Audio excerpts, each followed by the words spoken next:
Bonjour, aujourd'hui vous allez découvrir qui sera la quatrième bête de Daniel 7. Mais c'est pas tout, vous découvrirez aussi qui sont les 10 cornes et qui sera la petite corne. La quatrième bête de Daniel 7 est aussi présente dans Apocalypse 13. C'est elle qui a autorité sur le lion, sur l'ours et le léopard. Car le signe d'autorité, les diadèmes, se trouve sur les 10 cornes. La petite corne de Daniel se trouve également dans Apocalypse 13, au verset 3. Le texte ici nous précise que ce roi était mort précédemment, et voilà qu'il revient. La bête qui est montée de la mer, qui a 10 cornes et 7 têtes, a autorité sur une autre bête qui monte de la terre. Cette deuxième bête est présente dans Apocalypse 13 au verset 11. Celle-ci a 2 cornes, elle a donc 2 rois. Elle est semblable à un agneau, et elle parle comme le dragon. Dans Apocalypse 19, au verset 20, cette bête s'appelle le faux prophète. Eh bien, je vais vous dire d'ores et déjà que tous ces animaux, on les trouve dans le livre de Daniel, au chapitre 8. On y trouve les 4 bêtes, les 10 cornes, même le premier roi, la petite corne, et aussi l'animal qui ressemble à un agneau et qui a 2 cornes. En Daniel 8, 26, Daniel doit sceller la vision. Cela signifie que sa compréhension n'est pas destinée à être découverte avant la fin des temps. Donc, il faut se méfier des théories qui sont déjà établies. Tout d'abord, les chapitres 7 et 8 de Daniel finissent tous les deux au jugement de la petite corne, quand elle termine sa persécution sur les saints et disparaît sans l'effort d'aucune main. En Daniel 8, verset 17, Gabriel donne le temps de la réalisation de ce que Daniel a reçu. Et au verset 19, il insiste sur ce qui arrive à son terme. Cette vision, c'est la période dont Jésus parle dans Matthieu 24. C'est ça, le temps de la fin. Et cette vision détermine même le moment où viendra la colère de Dieu, c'est-à-dire le jugement. En Daniel 8, verset 16, le Fils de l'homme demande à Gabriel d'expliquer à Daniel les images qu'il a reçues. Le terme employé en hébreu, c'est marée, c'est-à-dire c'est ce qui est vu par Daniel. Et Gabriel, au verset 20, va uniquement expliquer les images et non pas les paroles. En hébreu, le bélier que tu as vu, c'est le Baal des 2 cornes. Et elles sont, ces cornes, le roi, le Mède et le Persan. Daniel a donc vu un Baal qui montera à la fin des temps et qui aura sous son autorité un roi turc et un roi iranien. Le bélier en Daniel 8, verset 7, perd ses 2 cornes. Il est alors mis à terre et finit sous les pieds du bouc.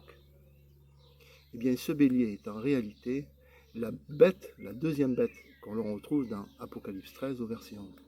C'est celle qui est sous l'autorité de la première bête qui avait perdu son premier roi. Elle monte alors de la terre, elle a 2 cornes, elle parle comme le dragon. En Daniel 8, verset 5, le verbe hébreu est au iphil. Ceci indique que dans la vision, Daniel est présent et qu'il fait regarder les choses qui viennent.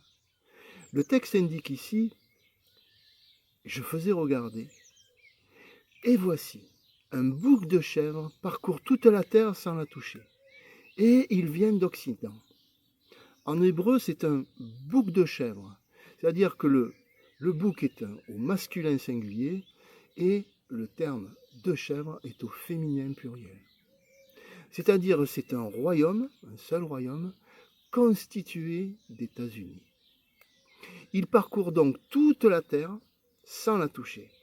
Et le verset 21 nous indique que ce royaume est le roi des royaumes de Javan. C'est-à-dire, ce royaume est le plus important pays de la race de Javan qui existera à la fin des temps. En Genèse 10, verset 5, la race de Javan est annoncée comme peupler les îles des nations et les côtes des nations. Dans cette vision, nous avons donc le royaume turco-iranien faire face à un fleuve et faire ce qu'il veut. Puis on le voit finir sous les pieds du royaume États-Unis qui était venu de l'autre côté de la terre. De plus, le bouc a entre les yeux une corne, en hébreu rassout. Ce terme hébreu a plusieurs significations. C'est une alliance, mais c'est aussi la vision scellée dans un livre qui se révèle. Ici, ce rassout qui est scellé dans un livre, c'est le premier roi du bouc. Il y a aussi des clés importantes qui se trouvent également au verset 8 de Daniel. Le bouc de chèvre s'élève fortement, et quand il est élevé, c'est alors que sa grande corne est brisée, shabar en hébreu, ou cassée en morceaux. Ici, nous avons l'apparition des 10 cornes, c'est-à-dire un gouvernement de 10 personnes qui viennent s'établir sur le bouc.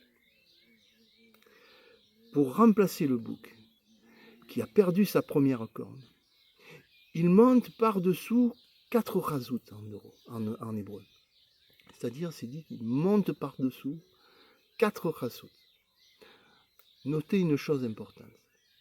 Le texte hébreu ici, au verset 8, comme au verset 22, ne parle pas de 4 cornes, qui seraient 4 rois, mais de 4 razouts.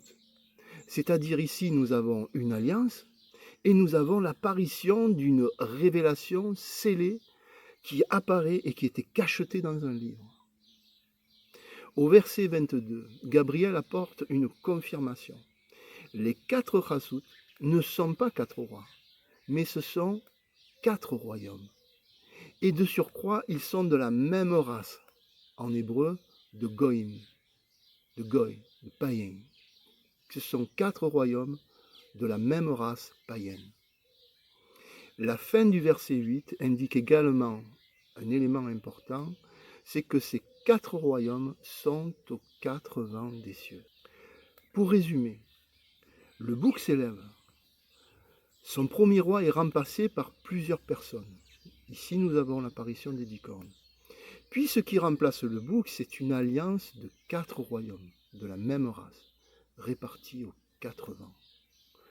Voyez dans Apocalypse 13, vous avez une bête constituée des 4 royaumes de Daniel 7, mais vous n'avez qu'une seule bête, une alliance de 4 pays. Dans la suite de Daniel 8, au verset 9, il nous est indiqué que la petite corne vient de l'un de ces royaumes. Et le verset 21 précise que la grande corne est le premier roi du bouc, ce qui veut dire que la petite corne est le second roi du bouc. Pour vous aider encore dans la compréhension, le chapitre 8 de Daniel, du verset 2 jusqu'au verset 8, indique le temps avant la mort de la première corne. Et ceci n'est pas présent dans Daniel 7 ni dans Apocalypse 13. Daniel 7 et Apocalypse 13 commencent à la montée de la mer des 4 animaux. Le bouc a alors à ce moment-là, il a 10 cornes. Et voici le retour de son premier roi au milieu des 10 cornes. C'est la petite corne. Le chapitre 7 de Daniel commence donc au même moment qu'Apocalypse 13. Ces 2 chapitres donnent les détails de la suite, avec notamment le temps de persécution des saints, de 42 mois dans Apocalypse 13, verset 7, et de un temps des temps, et la moitié d'un temps, dans Daniel 7, 25. Pour mieux comprendre, dans Daniel 7 et Apocalypse 13, 4 animaux sont présents avec leurs 7 rois. Car il y a un roi sur le lion, un sur l'ours, il y a 4 rois sur le léopard, Et le 7e roi, c'est la petite corne qui existait et qui revient. Et la petite corne, que ce soit dans Daniel 7 ou dans Apocalypse 13, elle vient au moment où les 10 cornes sont en place. Pour conclure, la vision scellée de Daniel annonce la venue d'un royaume où la Turquie et l'Iran seront associés.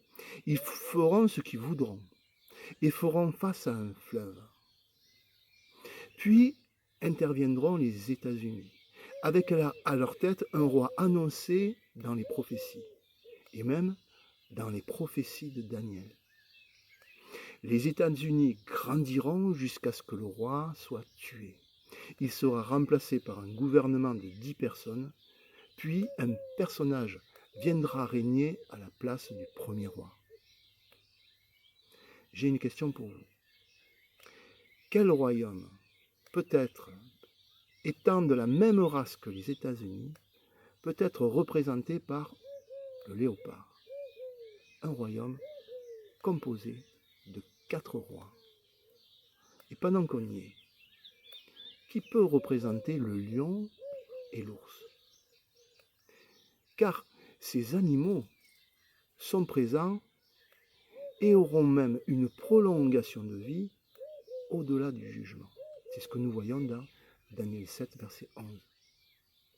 Je vous remercie pour votre attention et n'hésitez pas dans les commentaires à donner votre avis. À bientôt.